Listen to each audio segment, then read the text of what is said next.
Tonight on PBS News Weekend, how hundreds of California police officers are able to keep past misconduct confidential.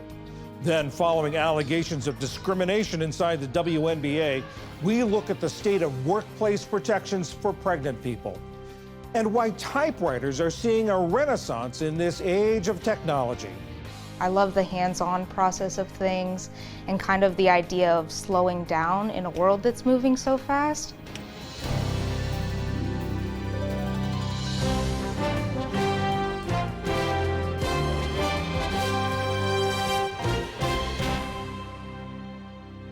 Major funding for PBS News Weekend has been provided by and with the ongoing support of these individuals and institutions.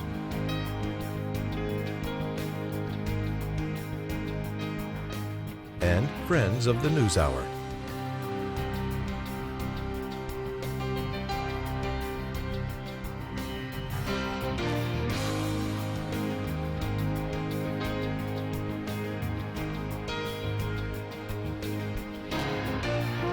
This program was made possible by the Corporation for Public Broadcasting and by contributions to your PBS station from viewers like you.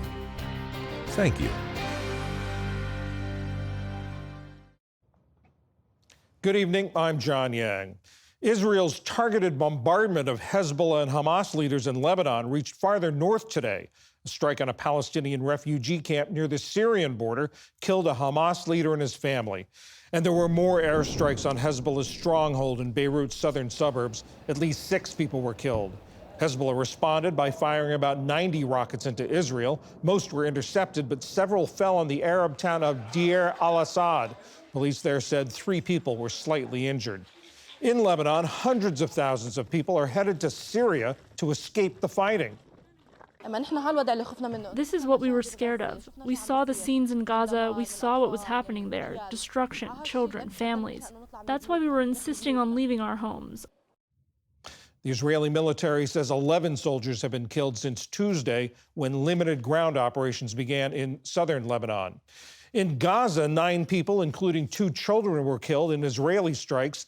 The bombing began less than an hour after residents of refugee camps were told to evacuate. Israel has long accused Hamas of operating in civilian areas. The massive cleanup from Hurricane Helene is entering its second week.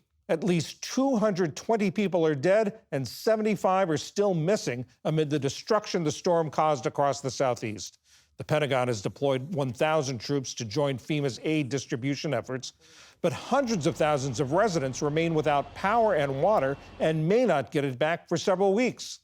I'm draining my water heater tank, which holds 38 gallons, so that I can use it for toilet flushing.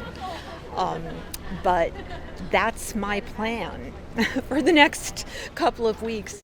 The North Carolina Health Department is distributing EpiPens and antihistamines to people stung by swarming bees and yellow jackets whose underground nests were inundated by the floodwaters. Meanwhile, Tropical Storm Milton has formed in the Gulf of Mexico. It's expected to strengthen and could threaten Florida next week. On the campaign trail today, Vice President Kamala Harris visited the storm zone. She's in Charlotte, North Carolina, where she's to be briefed on recovery efforts and visit an aid distribution site. And former President Donald Trump is holding a rally at the Butler, Pennsylvania site of July's assassination attempt. Russia is claiming new gains in Ukraine's east after taking control of a small village in the partially occupied Donetsk region. Ukrainian forces say they shot down a Russian fighter plane just to the north. Troops inspected the charred remains of the aircraft, which landed on a house that caught fire. No Ukrainian casualties were reported. And a colorful scene in the skies over Albuquerque, New Mexico today as the city's famed balloon fiesta began. Hundreds of giant balloons were inflated and then ascended early this morning, dotting the high desert skies. More than 500 balloons are expected for this year's festival. The event began in 1972 with just 13 balloons. Still to come on PBS News Weekend, the state of anti-discrimination laws for pregnant workers in America, and the growing appeal of typewriters among younger generations. This is PBS News Weekend from the David M. Rubenstein studio at WETA in Washington, home of the PBS NewsHour, weeknights on PBS. For decades, California police departments that want to sever ties with officers for misconduct have agreed to let them resign and to keep the bad behavior confidential. That's in order to avoid potentially costly and time-consuming lawsuits. But as a result, officers with bad records have landed new jobs in law enforcement, and their new employers have no idea of their pasts. That's the finding of a 5-year-long investigation by the San Francisco Chronicle and the University of California, Berkeley's investigative reporting program. Katie Roosh of the investigative reporting program was the lead author of the articles that appeared in the Chronicle. Katie, you say that these are called clean record agreements. How many of them were you able to find in your investigation? We were able to find over 300 involving nearly 300 officers. So some of the officers had multiple. But I think really what the major finding is that we found them in so many different agencies across the state, 167 agencies across the state of California. And it didn't matter the size or the region, we were finding these agreements. And what sort of misconduct are we talking about, did you find in these records? You know, that was a big question when we started the investigation, was we were wondering, is this just minor mistakes that police are making and then getting these agreements to clean their records? And what we found was, no, this is serious misconduct, everything from dishonesty to sexual assault to excessive force. And there's also a wrinkle. There were some cases you found in which they sort of short-circuited the investigations into their behavior by claiming a disability. And talk about what would happen to those officers. Yeah, those were really interesting cases. So in some situations, an officer would be accused of misconduct, and during the misconduct disciplinary proceedings, they would claim that they were injured. They had a back injury, they had PTSD, and then they would end up with these agreements that not only whitewashed their misconduct records, but then also guaranteed them a disability pension. So a pension that's meant for an officer who can no longer work, who is so incapacitated that they can no longer do their job. Now these officers are also getting that benefit as well, which is a huge benefit, a yearly salary for the rest of their lives with huge tax benefits. And paid for by the taxpayers. Absolutely, paid for by the taxpayers. Is this just a California thing, or is this happening in other states as well?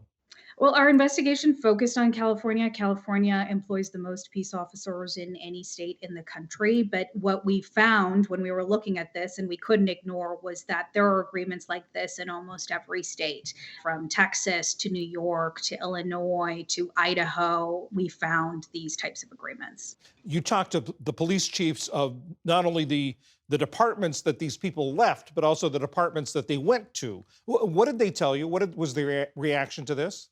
It was some of shock and disbelief. I had multiple conversations with some police chiefs and sheriffs who couldn't believe that they didn't know about the misconduct at a previous department. And on the other side, I talked to many police chiefs and sheriffs who just sit awake at night worrying about these agreements that they made that allowed officers who they don't think should be working in the profession to continue to carry a badge and a gun. And you also wrote that some of these police chiefs who worry about this, it wasn't their call. The decision was taken out of their hands. Absolutely. And I think that was a really interesting part of this, was the involvement of the insurance companies. So when it gets to a certain step in the disciplinary process, sometimes the city's municipal insurance gets involved, and then they have ultimate settlement authority. So even though the police chief, the sheriff, the city wants to fire that officer and make sure that their record is not whitewashed, the insurance company comes in and says, nope, you don't get a say. And you wrote that in California, there's an organization that actually advocates the use of these agreements. Who's behind that organization? So in California, most peace officers belong to a union, and as part of that union, they pay dues to a legal defense fund. And so they have this group of lawyers who they have access to. And the one that we found that was primarily working in the state of California was an organization called the Peace Officers Research Association of California, PORAC, and their legal defense fund. They have a group of attorneys, and that legal defense fund was involved in almost every agreement that we were seeing in California. There's a relatively new law in California that requires the disclosure of police misconduct and gives a commission the power to ban officers from being police officers. How does that law mesh with what's going on? I think that's really interesting. That law took effect last year. And so we're still seeing how attorneys and police officers are navigating that with these agreements. But what we found from our investigation is that law wasn't aware of these agreements, doesn't specifically address these agreements, and also only addresses a specific type of misconduct. So there are only certain types of misconduct that are reportable to the state, that are required to be reported to the state. And so there still leaves this loophole for officers to kind of get around this law. Is anything being done to close that loophole in California? Right now, the legislature in California is not in session. They reconvene in December, but there are a lot of conversations that I'm having, obviously, because of our investigation with lawmakers about what could possibly be done. Would they model a state like Kansas or Colorado who have passed laws to specifically address these agreements? I think time will tell what California is going to do to address this, but I can tell you that they are having those conversations right now. Katie Roosh, thank you very much, and thank you very much for this reporting. Thank you.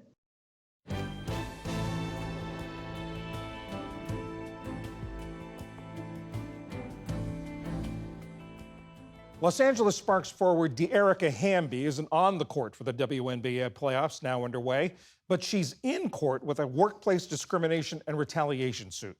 Hamby claims that after she announced in 2022 that she was pregnant, her team at the time, the Las Vegas Aces, took away benefits like team-provided housing and then traded her. Aces head coach Becky Hammon has denied the allegations, and both the team and the WNBA are asking a federal judge to dismiss the case. Her suit highlights the issue of how pregnant people are treated in the workplace. Federal protections for pregnant workers have been the law since 1978, but a 2022 survey found 1 in 5 mothers reported experiencing pregnancy discrimination at work. Jillian Thomas is the senior staff attorney for the ACLU's Women's Rights Project. Jillian, how illustrative are these allegations that De'Arica Hamby is making? How illustrative are they about workplace discrimination against pregnant people? Unfortunately, they're extremely common. The allegations that she makes about insinuations that she isn't going to be as committed to the team, or that she may have one child already and now that she's going to be having a second one, that's really going to push her over the edge in terms of having her mind elsewhere, not really having her mind on the game. Assumptions that she physically is not going to be capable of performing at the high level that she had up until that time. All of those stereotypes are unfortunately very alive and well in the workplace today. I know there have been some recent developments on this front. What is the current state of anti-discrimination law regarding pregnant workers? Well, as you noted in your introduction, it has been illegal to discriminate against pregnant workers and workers affected by pregnancy since 1978. That means that it's illegal to deny someone a job or fire them or deny them a promotion or pay them less or harass them. But there also is a prohibition that's been in place for 45 years on treating pregnant workers worse when it comes to workplace benefits. So, for instance, if an employer has a policy of paying some income replacement when you're out on disability for a period of time, an employer can't pay that benefit to people who are out because of cancer or a bad back or some other health related issue and exclude pregnancy. We advocates are very excited about some new protections that just went into effect last year under a law called the Pregnant Workers Fairness Act. And what are some of those changes? And were they sort of plugging gaps in the old law? That's a great way to put it. The Pregnancy Discrimination Act that I was just describing and the prohibition on excluding pregnant workers from benefits given to other people, one such benefit is the right to accommodation, meaning some sort of temporary modification in how the job is done, whether that means being able to sit down a little more often or take some more breaks, maybe adjust your schedule because you have terrible morning sickness, or take some time off to go to just regular prenatal visits. The Pregnancy Discrimination Act was imperfect and incomplete in its protections only if a pregnant worker could point to somebody else in the workplace who had been given that benefit. Were they going to be entitled to the same benefit? And so what the new law does is say, if it would be a reasonable accommodation that doesn't impose an undue hardship on the employer, then the employer has to provide the accommodation, full stop. Are there types of workers or types of jobs in which workers are more likely to face these things than others? Absolutely. And there's really a plethora of low wage work that is extremely physically demanding and is also disproportionately held by women and especially Black and Brown women. So think of retail workers. You go to your local Walmart or Costco and you see workers who are on their feet for 8 and 10-hour shifts. Same thing for cashiers, also healthcare workers. And then also in male-dominated professions that may be exceptionally physically demanding or even dangerous. So think of law enforcement or firefighters or construction workers. And even with this new law, are there still areas you think can be improved in the law? Any gaps that still remain? There's always room for improvement. I think we're going to see how the PWFA plays out. It only is in its has just passed its first anniversary as a law, and then this year the EEOC, the Equal Employment Opportunity Commission, put out regulations implementing the statute. So I will say that there have certainly been there's been a learning curve among employers just that this new law even exists. Something that we've heard in the first year that the PWFA has been in effect is that employers are imposing really onerous paperwork requirements, meaning that they're demanding really onerous certifications from medical providers about the need for accommodation, even when it's really a pretty simple change. What advice do you have for someone who thinks they are subject to discrimination because of their pregnancy? Well, I mean, if it's the accommodation issue, a big thing to do is to inform the employer about this new law. There are a lot of resources available from the EEOC, the federal agency that enforces the statute. A lot of very user-friendly, plain English kinds of resources. So, having a conversation with the employer just to gently alert them to this new statute, and also the fact that the law imposes a requirement that there be a conversation between employer and worker. And I would urge folks to consult with HR and discover what kinds of processes there are to lodge complaints. But that unfortunately also may be the time that it's necessary to approach either the EEOC or a local state or local agency to find out about options. You don't have to have an attorney to file a charge of discrimination with one of those entities, though that is, a scary prospect, understandably, for workers, and they need to understand they're protected from retaliation if they do choose to alert their employer that they believe the law is being violated. Jillian Thomas of the ACLU, thank you very much. Thank you for having me.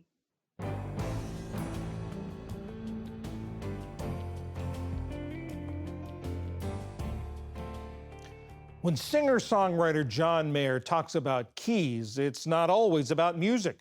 Sometimes it's about the typewriter he uses. Tom Hanks not only uses one, he's collected about 100 of them. Mayer and Hanks are among the growing number of people in a world dominated by digital technology who are embracing this decidedly analog device. Take a look inside this South Philadelphia shop called Philly Typewriter, and you'll see the renaissance of something many consider a relic of the past. I love you. And now it's gotten a boost from a 21st century icon, singer Taylor Swift using a vintage Royal 10 typewriter in the video for Fortnight, the chart-topping single off her latest album, The Tortured Poets Department. I made a sign that said, "Join the Tortured Poets Department," and then come in and find out who uses typewriters anyway. Philly Typewriter co-owner Bill Rhoda. Any news about typewriters is good news about typewriters. He says Swift has sparked a typewriter bull market. Private market prices on specifically Royal KHM and Royal 10 typewriters went through the roof. Everybody who had one that didn't know it had value now all of a sudden knew it had value. It was amazing. That first weekend we had Swifties in here and in and out all day Saturday. Browsing the shop, I spotted an old familiar friend. Everything old is new again. When I was starting out as a reporter in the 1980s, an Olivetti portable like this one was the laptop of its time, balanced on my knees while I wrote stories from the road. The 1870s invention of the typewriter as we know it today revolutionized the workplace. The demand for typists paved the way for women to enter male-dominated offices, the first in a series of advances that eventually led to granting women the right to vote.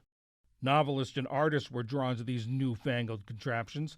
Mark Twain was an early adopter, though he called his a curiosity-breeding little joker. Typewriter carriages are going the way of the one-horse shay. The 1961 introduction of the IBM Selectric may have marked the apex of typewriter technology.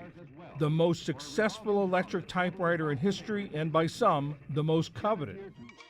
The beginning of the end of widespread typewriter use came in the 1980s with the rise of the personal computer. Show you how simple it is to get started. But today, some are eager for an analog experience, even if they came of age in the computer era, like 26-year-old Tristan Guanzin.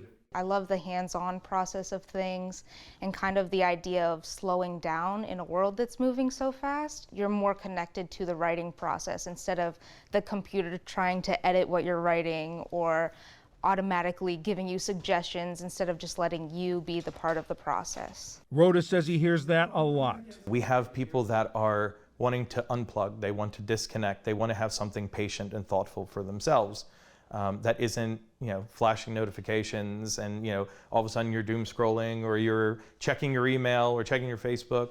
But with the machine, when you're writing on a typewriter, you're just writing on a typewriter. It does one thing really, really well. I tell people all the time, typewriter is a machine that writes. A computer is a machine that happens to write. Philly Typewriter is considered the world's largest typewriter company. They not only sell vintage machines, they repair and rebuild them. The wait list for repairs is 50 names deep. Ryan Anderson is a recent graduate of the shop's apprentice program.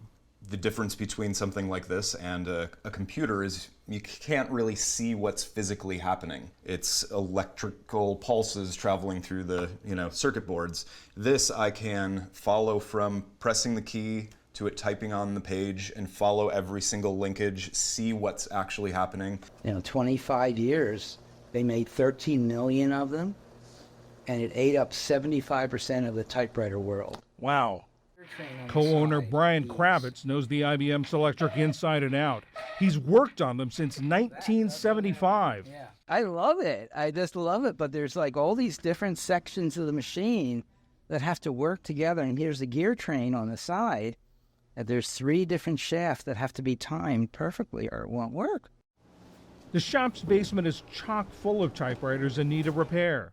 Most were donated, unearthed from attics and garages.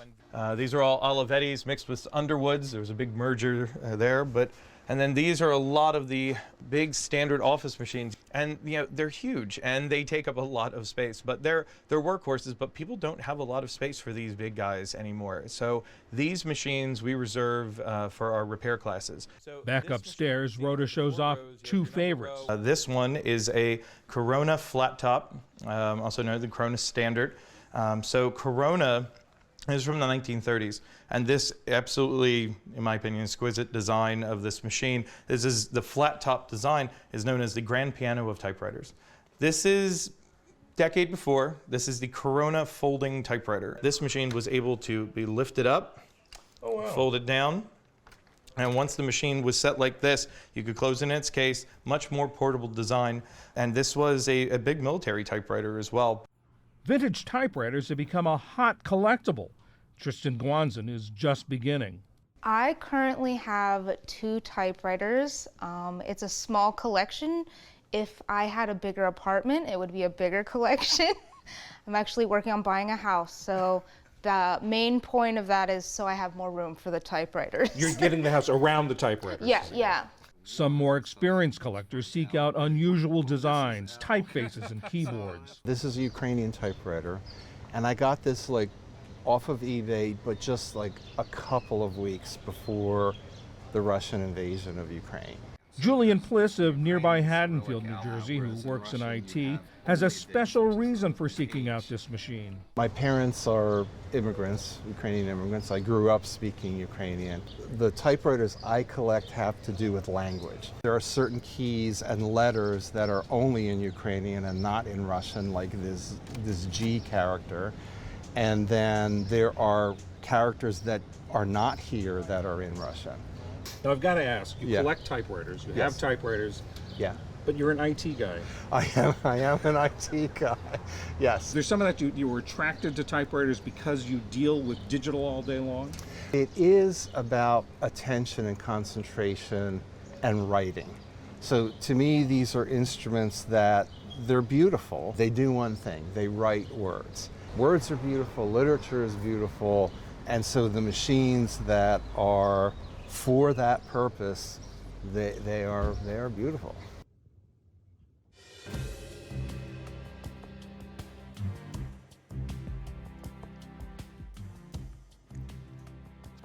And that is PBS News Weekend for Saturday. I'm John Yang. See you tomorrow. Major funding for PBS News Weekend has been provided by Consumer Cellular, this is Sam. How may I help you? This is a pocket dial. Well, somebody's pocket. Thought I'd let you know that with Consumer Cellular, you get nationwide coverage with no contract. That's kind of our thing. Have a nice day.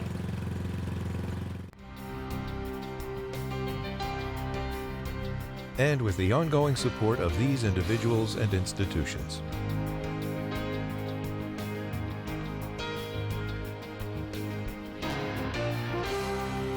This program was made possible by the Corporation for Public Broadcasting and by contributions to your PBS station from viewers like you.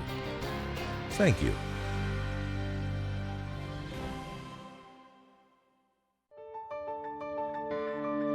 You're watching PBS.